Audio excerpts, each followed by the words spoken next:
welcome to episode 100 of the Monday Night Review. 100 episodes to me feels huge. It feels more monumental than the anniversary, which is coming up thick and fast of the second year anniversary of us doing this podcast. I don't know why I say us. It's me and the pod dogs with Holly constantly helping me. But it's mostly just me shut in my shed, talking about horrible things that happen. But I really appreciate everyone who's followed, subscribed, sent messages, told your friends about it, bought merch, signed up to Patreon. Honestly, you know that really annoying thing that says every time you buy something from a small business, someone does a happy dance. I don't think I've ever done a happy dance. I think they removed that part of me when I was a child, but it's the closest I'm ever going to get to doing a happy dance. So thank you. And we're going to celebrate by doing a really gnarly topic in 3 parts. So this is part 1 of episode 100. We're going to be discussing one of the most notorious unsolved cases in American history, the Zodiac killer.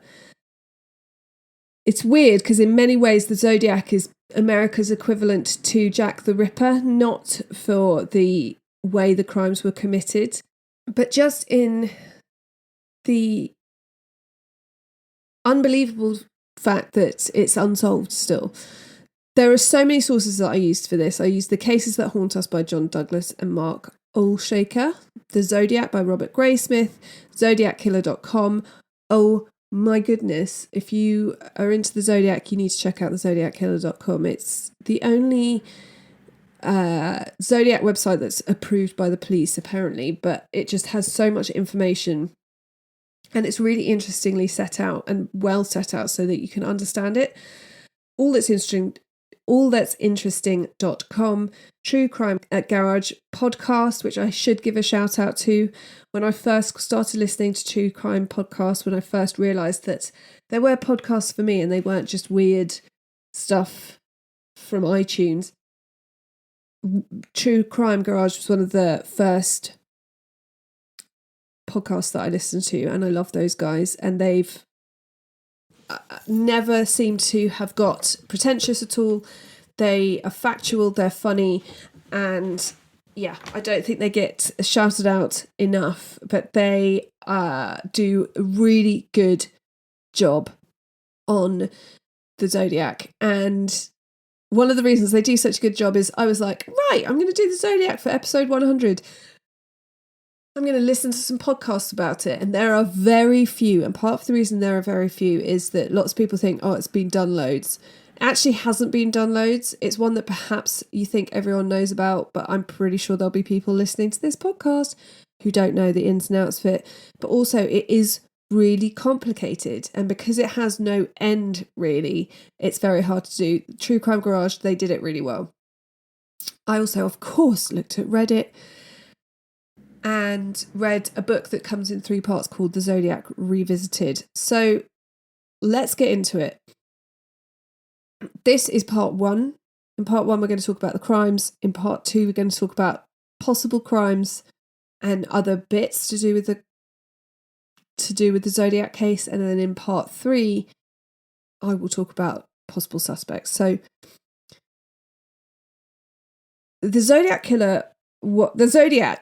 was a serial killer who operated in Northern California in the late 1960s and early 1970s. He is believed to have killed at least 5 people, although he claimed to have killed as many as 37.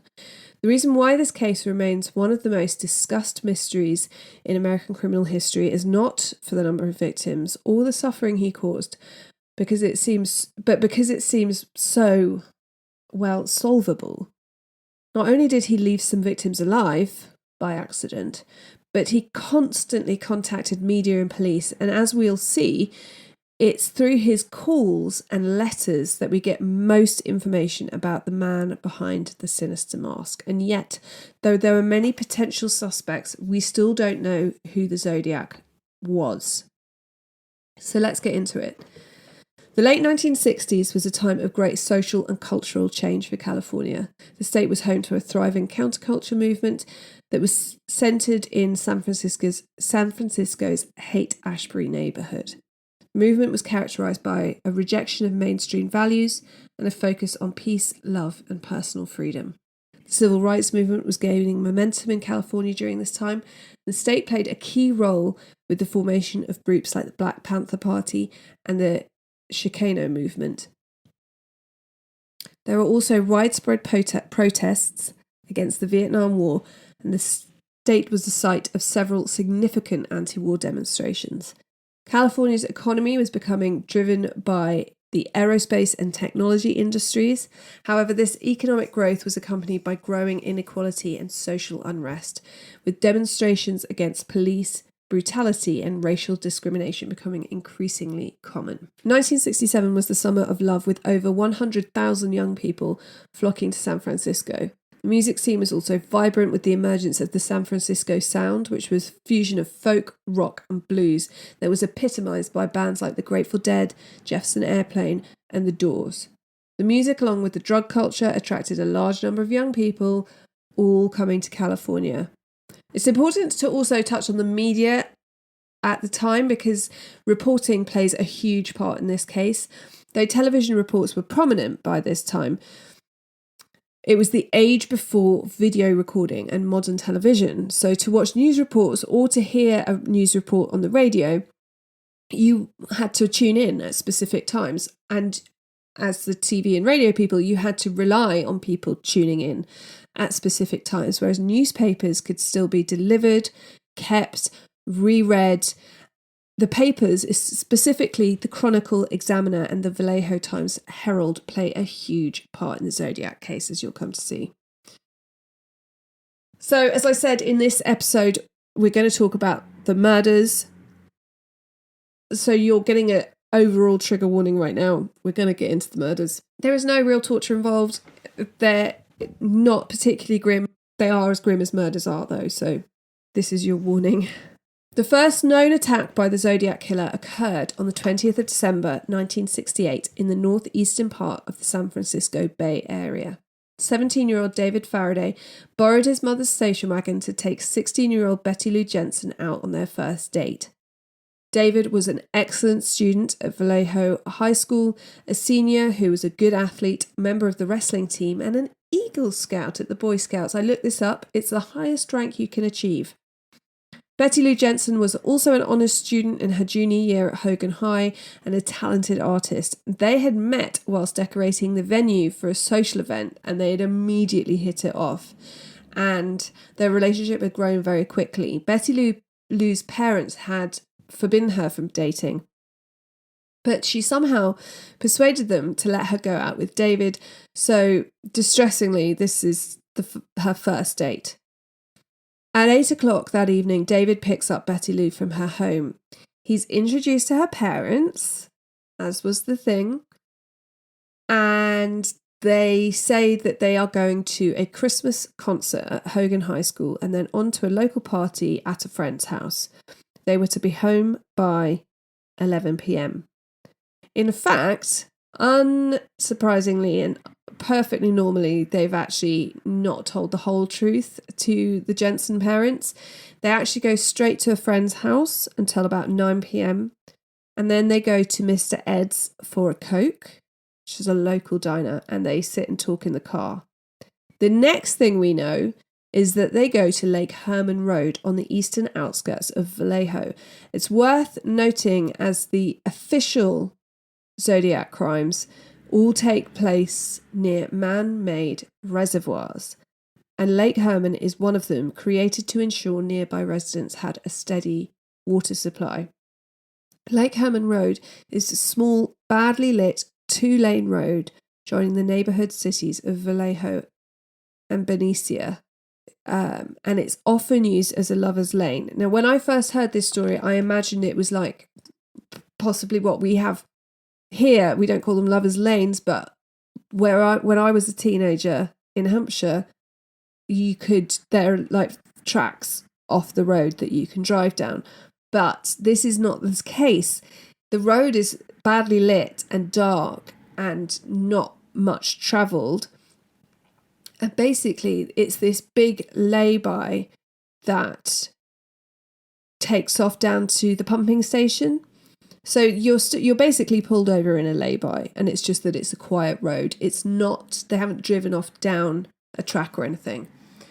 Now, at 11:15, a local woman on her way to pick up her son from the cinema drives past the station wagon pulled in at the entrance to the pumping station, but something terrible has happened. The doors of the car, she can see one of the doors of the car are open. She can see David Faraday lying on his back in a pool of blood. He looks like he's just fallen out of the door. She can then see Betty Lou lying on her side and facing the road. Obviously, it's the era before mobile phones, so she drives off to find help, flags down a Benicia police car, and when the Benicia and Vallejo police departments and the Solano Sheriff's Office arrive at the scene, they find the motor of the car still warm and the ignition on. Now, this might be down to keeping the heater on to keep the car warm whilst they were parked up. It is December, so even though for a British person, December in California is still quite warm, I believe if you're Californian, it's probably quite cold. All doors except for the passenger door were locked. Betty Lou Jensen is pronounced dead at the scene. She's been shot 5 times in the back, and David Faraday was shot once in the head, and he's still breathing when officers first arrived, but he's announced dead on arrival at Vallejo General Hospital at 12:05 a.m. It's thought that the offender approached the station wagon, encouraged the kids to get out, perhaps making them think that he was a police officer, or by shooting through the rear window of the car. There is a bullet hole there. Both kids get out of the passenger door, and he must have basically shot David in the head behind the left ear as he gets out. Betty Lou, realising what has happened, then begins to run and is herself gunned down as she tries to escape. She's found 28 feet away from the car, shot 5 times in the upper right back. One of these shots pierces her heart. Police were immediately aware that these shots showed an offender who was a good marksman. The weapon used was a .22 caliber semi-automatic, and 10 shell casings were recovered from the scene. When police appealed for witnesses, a couple came forward who had passed David's car, noticeable because it was a station wagon, twice between 10:15 and 10:30. A man had also driven past seeing David's car and another parked right next to it. William Crowe had been driving his girlfriend's new sports car that night, and they'd pulled over near the pumping station at about 9:30 while she explained the toggles to him. Apparently there were loads of toggles, he wasn't quite sure how to use them all, so he pulled them over and she was showing him how to use them. And while this was happening, they were passed by a car, possibly a blue Plymouth Valiant, which slowed down and then stopped in the road. They saw its reverse lights come on, and it made them feel really uneasy, so they drive off at speed towards Benicia. The other car makes a turn in the road and then follows them for a while until they turn off Lake Herman Road. So that's kind of sinister. Now, initially police wonder if the motive for this murder has been the sexual assault of Betty Lou. There's no evidence of sexual assault or revenge by a rejected suitor. She was a very popular girl. She wasn't allowed to date. So they thought that perhaps the fact that she suddenly was allowed to date and it was David Faraday meant that someone was feeling put out. But there is no evidence of this, but they have nothing to go on. There is no evidence of robbery, and it's always a chance that the killing is motiveless, but it's unusual to have a motiveless killing. With no leads to go on, by the 24th of December, even the newspapers had run out of information, and the last article on the attack ran in the Chronicle on page 32, buried in the back. After a few months, it became a cold case. No motive, it's very hard to find anything to go on. What we do know is that it was likely the offender knew the area knew that it was a place where young couples would go to make out and would be vulnerable, easy targets. Though the police had little to go on, the Vallejo community was shocked by the murders of the two teenagers. But slowly, over the spring of 1969, life began to regain some sense of normalcy, though I'm sure not for the Faraday and Jensen families. But not for long. The second attack, just 4 miles from the first, is for me the most confusing timeline-wise in terms of the victims' movements that night. There's a lot of toing and froing, and I'm going to try and keep it simple. 22-year-old Darlene Ferrin, herself the oldest of 10, was married to Dean, and they had a baby daughter. They lived in Vallejo, Darlene working as a waitress at Terry's restaurant and Dean working as a chef at Caesar's. Darlene was personable and charismatic with a busy social life, and it's thought that perhaps, though the marriage seemed happy, Darlene saw other men outside her marriage. Though there's no solid evidence of this, her husband, when interviewed later on, said he hoped that this wasn't the case and that he had, of course, heard rumours, but she loved going out. She loved going to visit her friends back in San Francisco, where she'd lived previously. It could also be that, this is 1969. She's attracted to men. She's effervescent. She's one of those people, and she has male friends. And perhaps people justify this by saying that she is promiscuous when in fact she's not. For that era, it's hard to know. But that also is difficult. It adds an extra layer to this case. On the evening of the 4th of July, 1969, Darlene had finished work and she was hanging out with one of her sisters, Christina. Dean was still at work, and when Darlene went in to see him, he said he'd invited some friends over for a party later. It was the 4th of July, Independence Day, so he asked Darlene to go and get fireworks for the party. And she wanted to then drop in at Terry's to tell her colleagues and friends that they were having a party and to come over.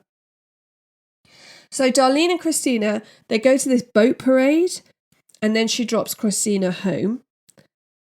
Darlene then goes back to her house where she has sitters looking after her baby. And while she's there, she receives a phone call. And after this phone call, she asks the sitters to stay on, which they're happy to do.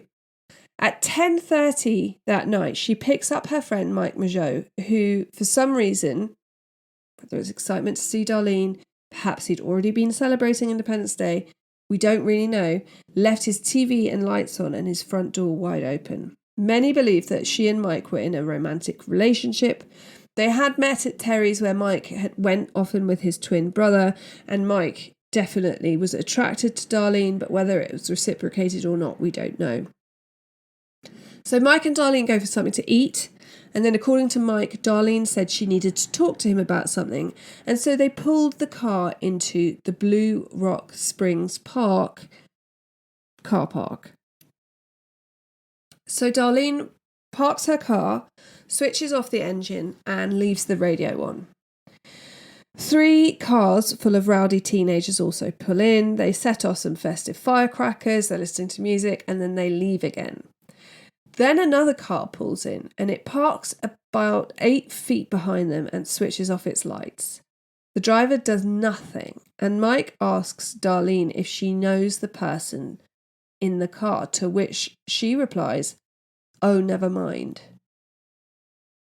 Then the man drives away, turning towards Vallejo, but 5 minutes later the car returns, parking 10 feet behind them with the lights still on. A man with a flashlight gets out and approaches Darlene's brown Corvette, and they both assume it's a policeman and start to get their IDs out. Mike's window is already down, it's July in California, so they don't have to open the door, but the man just sticks a gun in through the window and starts shooting.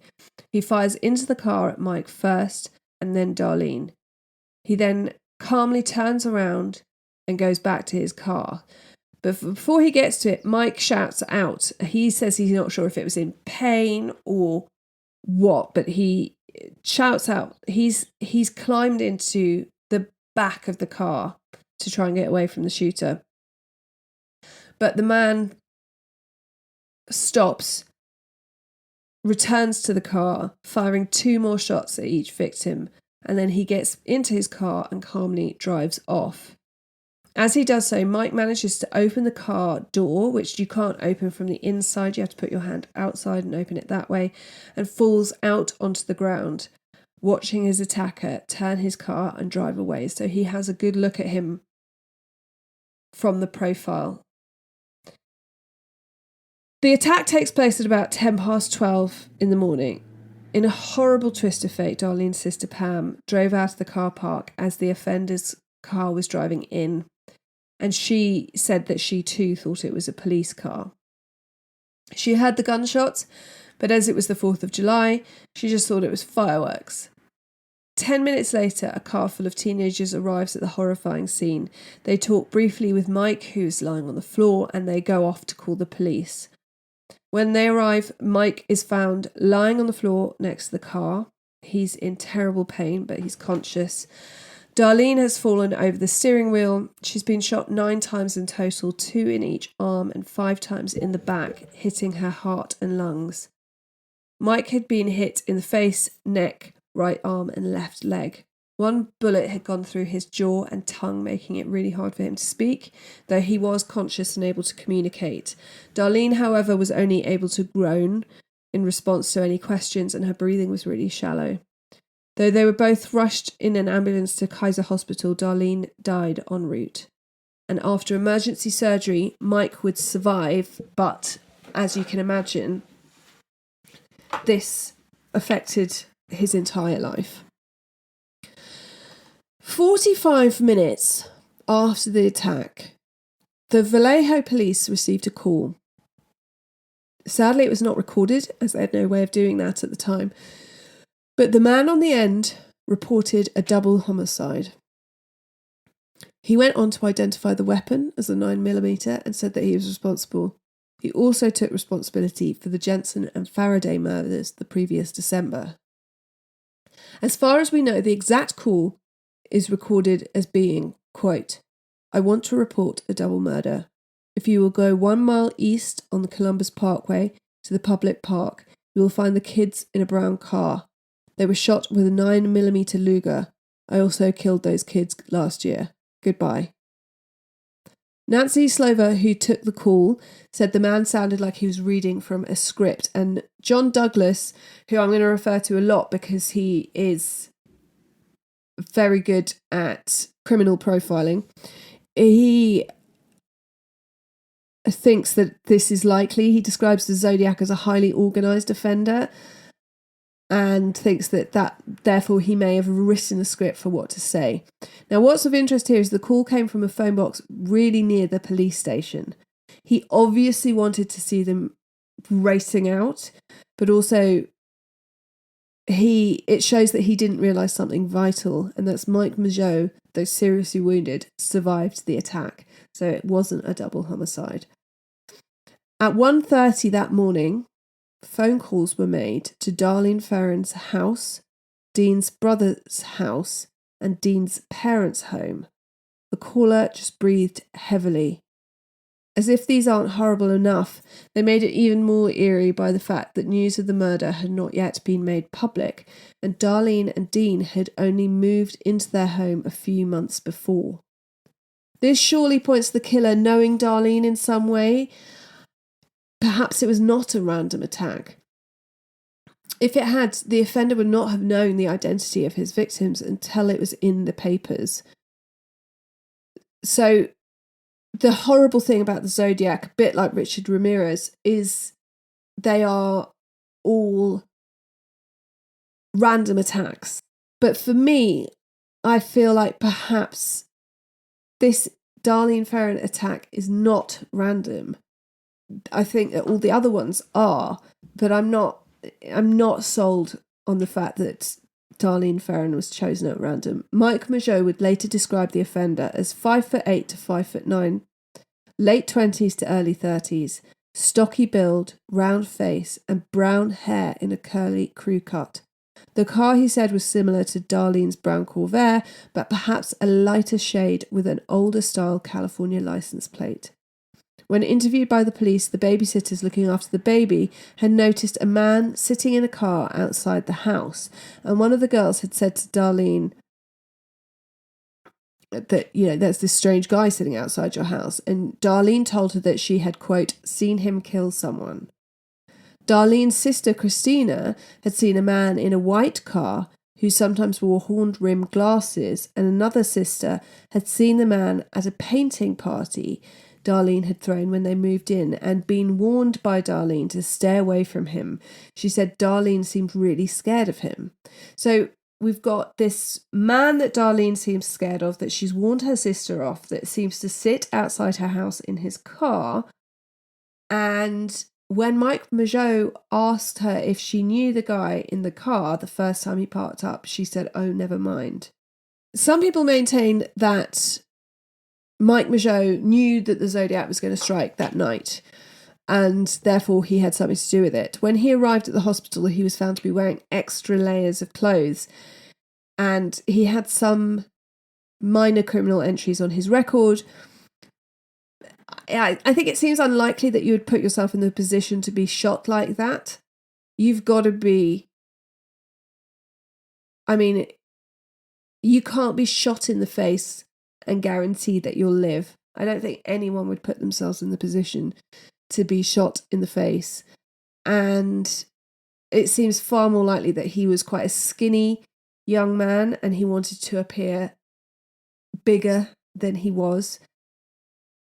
So he just wore extra layers of clothes, which was not unheard of at the time. Now, Darlene's sister, Christina, told the police that on the night of the 4th of July, Darlene had had a tense conversation with a man in the Terry's parking lot. Remember, they went to Terry's to tell everyone about the party. And this man drove a white car. Now, one of the Vallejo officers had also checked the Blue Rock Springs parking lot just 15 minutes before they were notified of the shooting. He probably missed Darlene and Mike by minutes. Because Darlene was popular and knew a lot of people, they had a few more people to question this time. One was a man named George, who Darlene was apparently quoted as being deathly afraid of. We can assume that he is perhaps the man at the painting party and the man sitting outside in his car. They had met at Terry's and he sometimes gave her a lift home. He allegedly had once walked into her house and told her he was either going to rape her or get into bed with her in some way or another. Police spoke to George, who denied that he'd said this. He did say that he used to tease her and make her cross, and he was ruled out as a suspect. The next person was Gordon Arthur, who was another man spoken to by the police. He was waiting for his Navy transfer and had taken Darlene out on a few dates. Now, he claimed that Darlene said she wanted to leave her husband and move with him, but he refused, and he was also ruled out by the police. So far we've got 3 murders, 2 attacks, and they are horrible and they are scary. But what happens next is quite strange, and this is why he's often linked to being America's Jack the Ripper. On the 31st of July, 1969, letters were posted to the Vallejo Times-Herald, the San Francisco Examiner, the San Francisco Chronicle. The contents were basically the same, and were from someone who claimed to be the killer of Faraday, Jensen, and Ferrin, and each included 1/3 of a cipher. The writer said that these ciphers should be published in full, or a dozen more people would be murdered.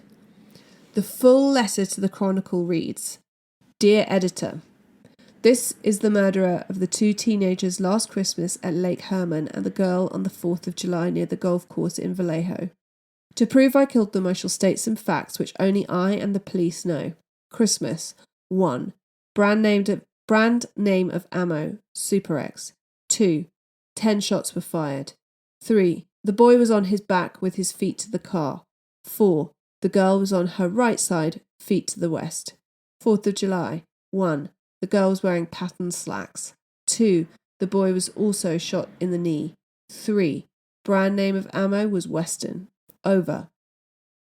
Here is part of the cipher The other two parts of this cipher are being mailed to the editors of the Vallejo Times and San Francisco Examiner. I want you to print this cipher on the front page of your paper. In this cipher is my identity.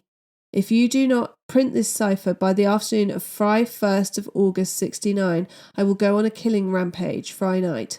I will cruise around all weekend killing lone people in the night, then move on to kill again until I end up with a dozen people over the weekend. And he signs this with what we now call the Zodiac symbol, which is a circle with a cross through it, like crosshairs on a gun. Now, because of the way the papers are owned and run, it wasn't until Sunday, August the 3rd, that the three sections were finally published together in an article, and the article was entitled Vallejo Mass Murder Threat Fails, which, I mean, is pretty punchy, considering you're dealing with a man who has already killed people, and it would definitely piss the Zodiac off. And they also initially coined the moniker the Cipher Killer. And this name sticks until he names himself like an idiot. But the Cipher Killer is what he becomes called. So, though the information contained in the letters and not disclosed in the papers was enough to show the police that the writer was indeed the killer, Vallejo Police Department Chief of Police Jack Stilts said publicly that he doubted the letter was from the real killer. It could have been sent by someone who'd been to the crime scenes, and therefore the killer should send another letter with more information. Stilts was hoping to goad the killer to write in and therefore give more information to the police. He also sent the ciphers to the cryptographic unit of the US Navy radio station nearby. But before they had a chance to solve it, a couple from Salinas, Donald and Betty Harden, like hundreds of people in the Bay Area, had seen the ciphers in the newspaper and thought they would try and solve it themselves. Unlike the hundreds of other members of the public, the Hardens succeeded. It took them about 20 hours, but they did it. And it's pretty phenomenal. They first assumed that the man would use the word kill, and would start the cipher talking about himself, so I. And therefore they focused on patterns that would represent kill. Betty then managed to identify the suffix ing, and that's how they started it. And after 20 hours, they'd solved it. And it would turn out that in this cipher, the Zodiac used 7 symbols to represent the letter E. Whenever you first hear about the Zodiac and you hear that he sent ciphers, I don't know about you, but I loved puzzles when I was younger, and I just was like, yeah, get a piece of paper and you work it out. And he used 7 symbols to represent the letter E. They sent the solution to the Chronicle, and then it was authenticated by Dr. D.C.B. Marsh, president of the American Cryptogram Association. The cipher read, I like killing people because it is so much fun. It is more fun than killing wild game in the forest because man is the most dangerous animal of all. To kill something gives me the most thrilling experience. It is even better than getting your rocks off with a girl. The best part of it is that when I die, I will be reborn in paradise, and all that I have killed will become my slaves. I will not give you my name because you will try to slow down or stop my collecting of slaves for my afterlife. And then the last bit is nonsensical. EBEORIET EMETHHPITI. Now this cipher would become known as the 408 cipher, as it contained 408 characters.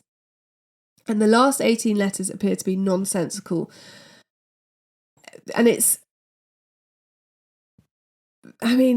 no convincing interpretation's ever been uncovered, and it seems that there isn't one. But also, to me, I don't know psychology, but why put them there? Just to throw people off? It seems very strange to me. Now, some believe that the mention of getting your rocks off with a girl could point to someone who is unsuccessful with women and who hasn't had an active sex life. Others believe that the killings could be a form of sadistic paraphilia.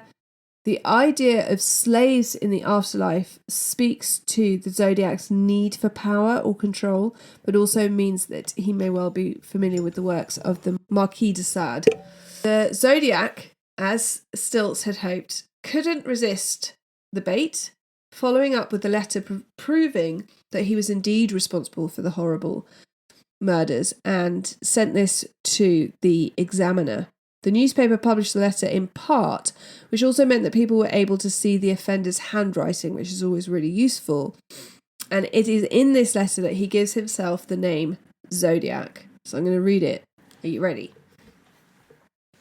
This is the Zodiac speaking. In answer for you asking for more details about the good times I have had in Vallejo, I will be very happy to supply even more material. By the way, are the police having a good time with the code? If not, tell them to cheer up. When they do crack it, they will have me. On the 4th of July, I did not open the car door. The window was rolled down already. The boy was originally sitting in the front seat when I began firing. When I fired the first shot at his head, he leaped backwards at the same time, thus spoiling my aim. He ended up on the back seat, then the floor in the back, thrashing around violently with his legs. That's how I shot him in the knee. I did not leave the scene of this killing with squealing tyres and racing engine as described in the Vallejo paper.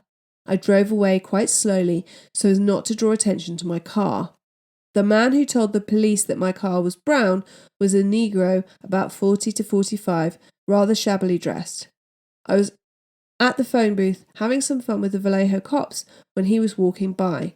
When I hung up the phone and the damn thing began to ring, that drew his attention to me and my car. Last Christmas, in that episode, the police were wondering as to how I could shoot and hit my victims in the dark. They did not openly state this, but implied this by saying it was well-lit night and I could see the silhouettes on the horizon. Bullshit.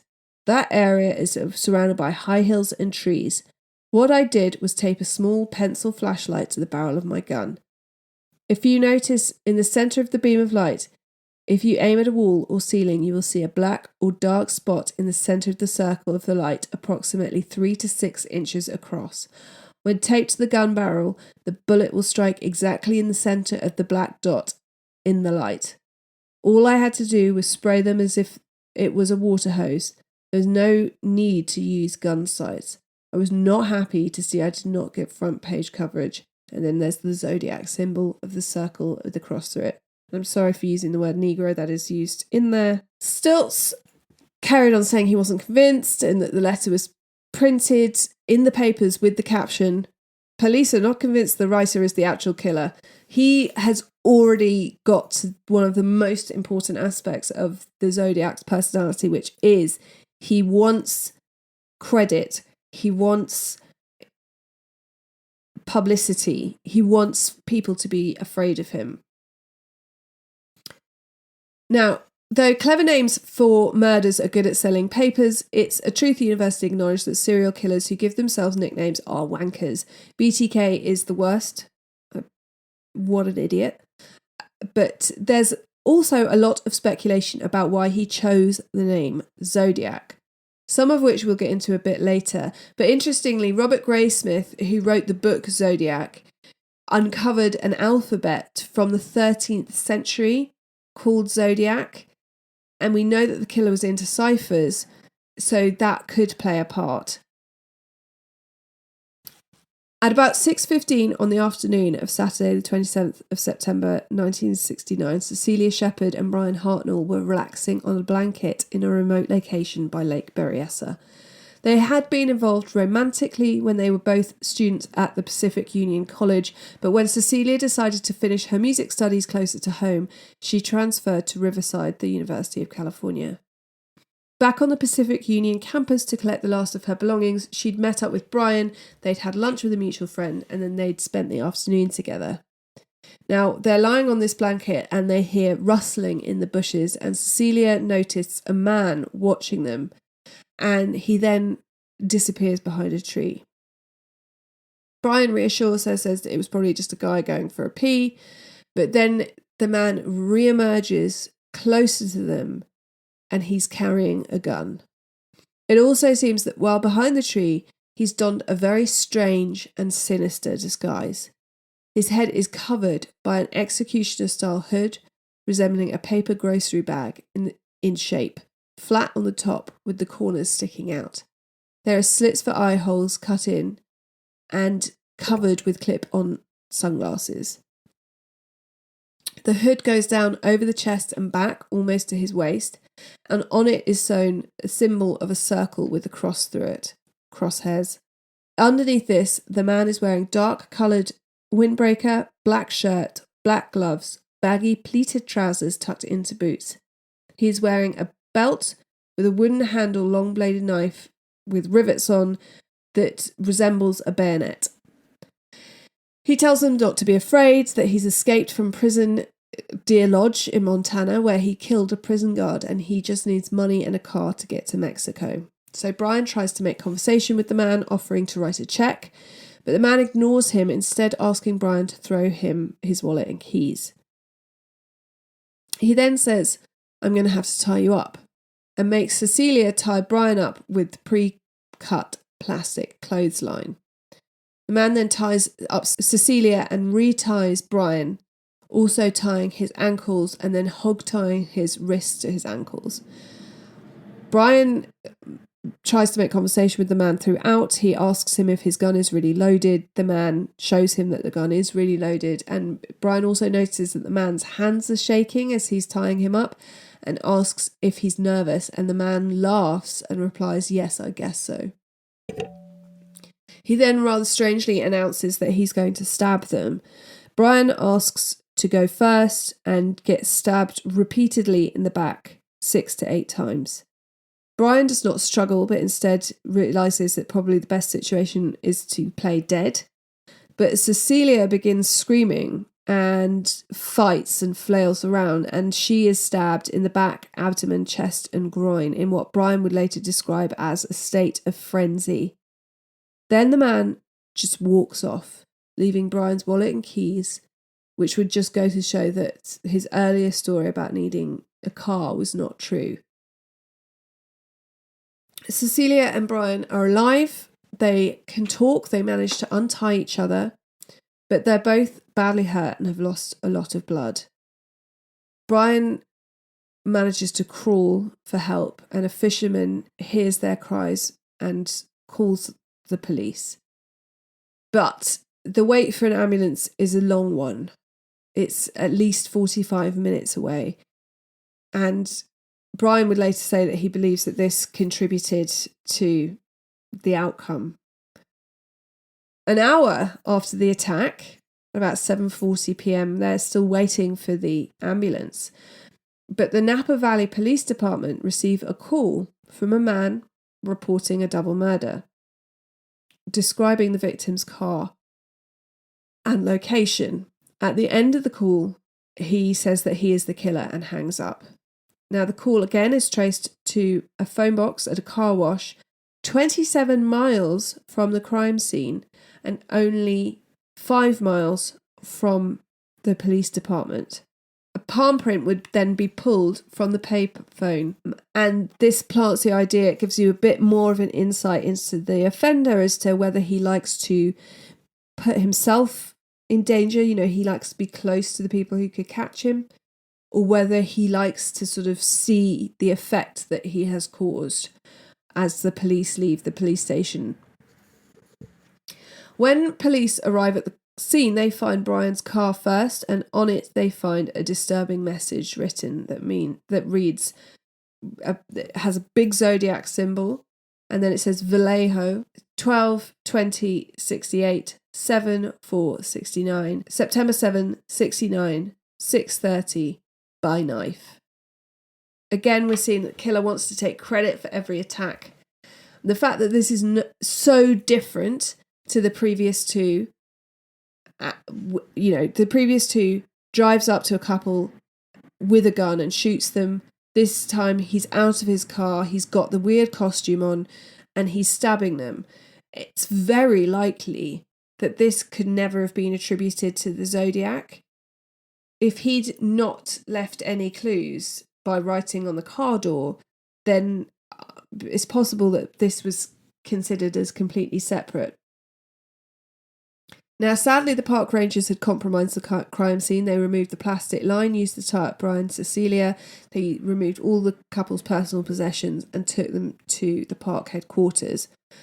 Brian Hartnell would survive the attack. He went on to be a lawyer, and though he was helpful at the time, he then completely stopped talking about the incident. I think he felt incredible survivor's guilt. He felt very chivalrous towards Cecilia. That's why he asked to go first. He felt that he could have protected her more. Perhaps he should have tried to take the gun from the man, but he didn't want to risk the man shooting Cecilia. Sadly, Cecilia Shepherd lapsed into a coma in the ambulance and would never regain consciousness, dying the next day with her family by her side. And Brian believes, and it is possible, that had they got help sooner, perhaps the outcome would have been very different. The attack on Cecilia was obviously more frenzied, whether that's because she was a woman or because she struggled and was making a noise is hard to tell. But the fact that they were able to speak to each other, untie each other, and pray together immediately after the attack means that perhaps there was a hope that she could have been saved had help got there sooner. 3 women came forward who were at the lake the day that Cecilia and Brian were attacked, who reported a man in a light blue or silver Chevy who parked near them and then seemed to be watching them as they sunbathed. He was between 200 and 230 pounds, which is about 14 to 14 and a half stone, with straight brown hair in a side parting. A dentist and his grown son also saw a man matching that description, who left when he realised the dentist had sort of clocked him as behaving oddly. And when they returned to their car, it seemed that the man had, from the tyre tracks they could see, had been parked directly behind them, which is also kind of odd. Police took a plaster cast of a tyre track found behind Brian's car, and they also found footprints belonging to a man with a size 10.5 feet and estimated to weigh about 220 pounds. He's wearing boots issued to the Navy or Air Force called wing walkers. Now, Brian Hartnell would describe his attacker as 5'10" to 6'2", brown hair, possibly glasses, obviously he's wearing the hood, and 25 to 250 pounds. As is often the case with the Zodiac victims, the attack on the female in this case seemed a lot more frenzied and brutal. It's almost like he wants to get the man out the way, subdue the man, and then has a real problem with the woman. Whether this is because, obviously, if you're attacking 2 people, one of them is going to realise. If you're stabbing one person, the other person realises what's coming. If you've shot one person, the other person realises what's coming. So whether by neutralising the man first, the woman is therefore struggling, running, fighting back, and therefore it has to be more frenzied. But so far, we've got all the women dead, and the men in the last 2 attacks have survived. What's also really important in this one is the mention of Deer Lodge. It's not a well-known facility. It's in no way the same as making reference to, say, San Quentin or Folsom, which anyone, even this old Brit, knows about. Though it's, of course, checked, no one had escaped from Deer Lodge in Montana. No prison guard had been killed. That would be too easy. The mere mention of somewhere so unknown to anyone outside the area is a big clue, and so we know that we're looking for someone who has been to or is familiar with Montana, whether that's through family, through visiting, through living there, through some form of research. It's a very niche bit of knowledge. The final murder attributed to the Zodiac took place on the 11th of October 1969, just weeks after the Lake Berryessa attack. This time in Presidio Heights neighborhood of San Francisco, and for the first time, there's a witness. Paul Stein was a 29-year-old married student working towards a doctorate in English from the San Francisco State College.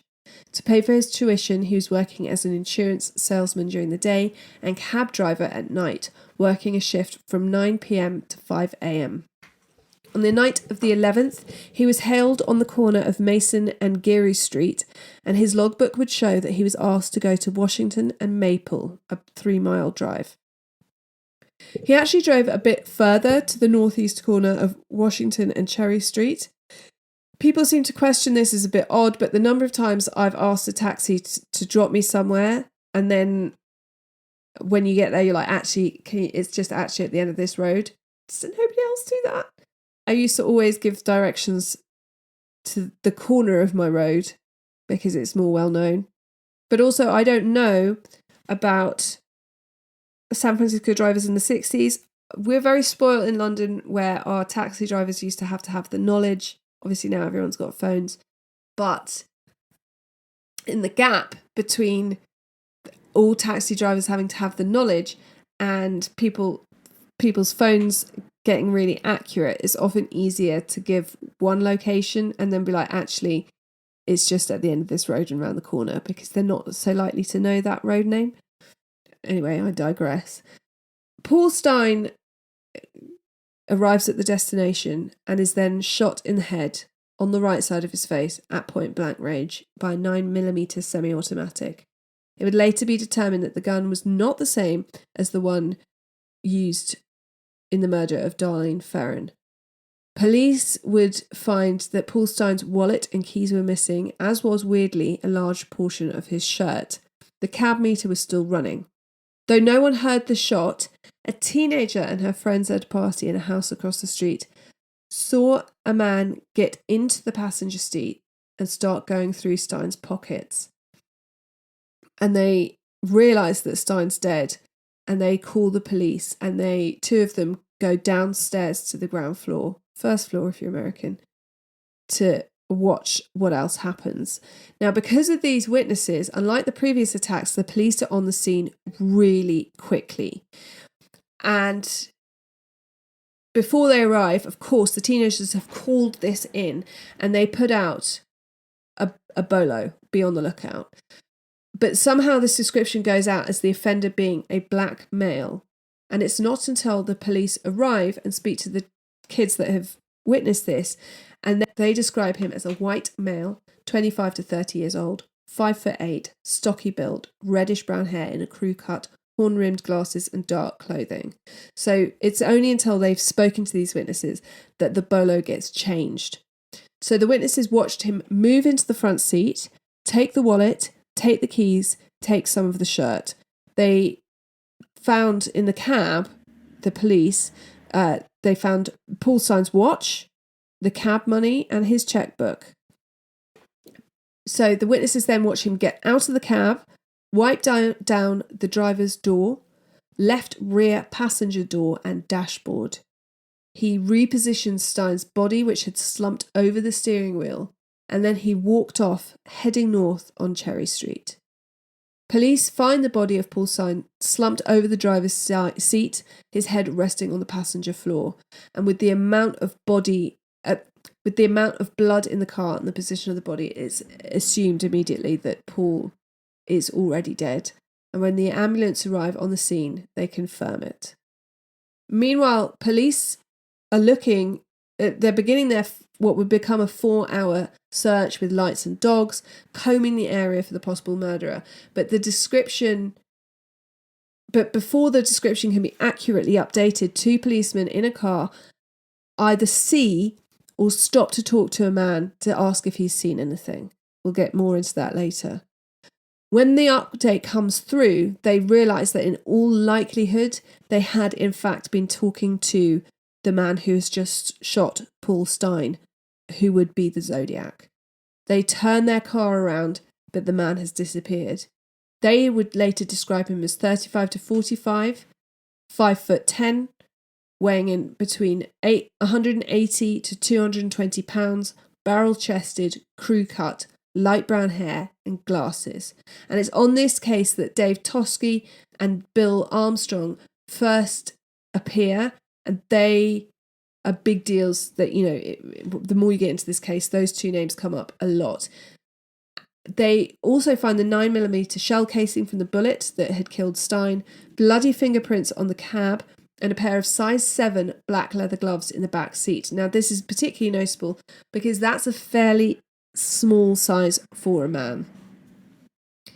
Now, at first, this was assumed to be a robbery gone bad. Working the night shift as a cab driver is not without its dangers. 2 months earlier, Paul Stein had been held at gunpoint twice. There's no familiar phone call to the police or message on the cab. It's obviously in a much... It's far away. It's in a different area. It's in San Francisco this time. And so everyone just assumes it was somehow a robbery gone wrong. But on the 13th of October, the San Francisco Chronicle received a letter from the Zodiac, and to confirm it's him, he encloses a portion of Stein's blood-stained shirt. The letter reads, "This is the Zodiac speaking. I am the murderer of the taxi driver over by Washington and Maple Street last night. To prove this, here is a blood-stained piece of his shirt. I am the same man who did the people in the North Bay area. The San Francisco police could have caught me last night if they had searched the park properly instead of holding road races with their motorcycles, seeing who could make the most noise. The car drivers should have just parked their cars and sat there quietly waiting for me to come out of cover. School children make nice targets. I think I shall wipe out a school bus some morning. Just shoot out the front tyre and then pick off the kiddies as they come bouncing out." And he signs it with a Zodiac symbol. Now, criminal profiler John Douglas believes the threat in this letter could be an attempt to regain control after a close call with the police. We're assuming that he had blood on his clothes, and he always seems to be wearing dark clothes. So you can imagine at night, you've just committed a murder, you're probably covered in blood, you're carrying the murder weapon somewhere, and you get stopped or talked to by the police. It must have been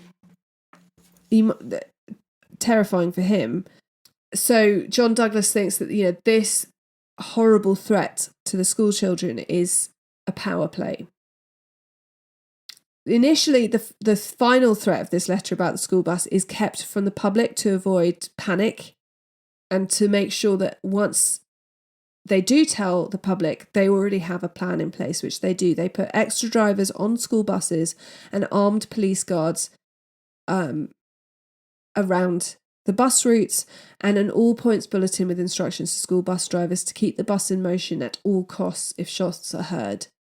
Now, Dr. D.C.B. Marsh, head of the American Cryptogram Association, used the Zodiac's own code to put a message in the San Francisco Examiner, which was a great idea but didn't work. Paul Stein's brother, Joe, also puts his daily work schedule and place of work in the paper and says to the Zodiac, I want a chance to avenge my brother, so why don't you come after me? Must have been quite terrifying for his colleagues, but again, the Zodiac ignores this. At 11 p.m. on Tuesday, the 21st of October, a man calls the Oakland Police Department requesting a conversation with criminal attorney F. Lee Bailey, known as the Master of Acquittal, who'd managed to get Sam Shepard and O.J. Simpson acquitted, or Melvin Belly, who'd defended many infamous criminals, including Jack Ruby. Both are noted for being great at courting the media, and the Zodiac wants them to appear on AM San Francisco with host Jim Dunbar. Bailey is not available, but Belly agrees, and so he goes on this morning show. I guess it's the equivalent to Phil and Holly in the morning, and they say that people shouldn't phone in that morning, keep the lines open for the Zodiac, and they basically do nearly the whole show until they receive a phone call from a man claiming to be the Zodiac. He keeps hanging up and calling back. He talks to Belly and, agrees to meet with him somewhere. And they go to meet up, and obviously no one shows up. And this is eventually determined to be a man called Eric Whale calling from the Napa Valley Mental Hospital. He's also actually tried to contact Melvin Belly at his home before, and he is not the Zodiac. And Nancy Slover and the other dispatcher who had spoken to the Zodiac after the Lake Berryessa attack listened to the man on this phone call and said it was not the man that they had spoken to, who is known as the Zodiac. But the initial phone call to Oakland Police Department was the Zodiac. So again, it seems that he wants to be the puppet master, for lack of a better way of putting it. The murder of Paul Stein transformed the Zodiac from a man targeting couples in secluded areas near Vallejo to someone who would attack anyone at any time in California. And so this went from being a sort of horrifying situation, but, you know, don't go out alone after dark, don't go to lovers' lanes, to no one being safe. And the media coverage, which had been sort of sporadic and case specific, was now constant and national. And that is the end of part 1. Those are the known, confirmed Zodiac attacks. We've got 5 dead, 2 that survived the attacks, though to what detriment to the rest of their lives. We have letters, phone calls, and ciphers, but there's a whole lot more to cover, which we'll get into in part 2. So I'm going to leave you there. Patreons, I'm hoping you're going to get part 2 up ASAP, depending on dogs, children, family, etc. Hopefully over the next couple of days. And until next time, be kind, stay safe, and always check the back seats before you drive. Hello, I'm Corinna Harrod, and this is the Monday Night Review.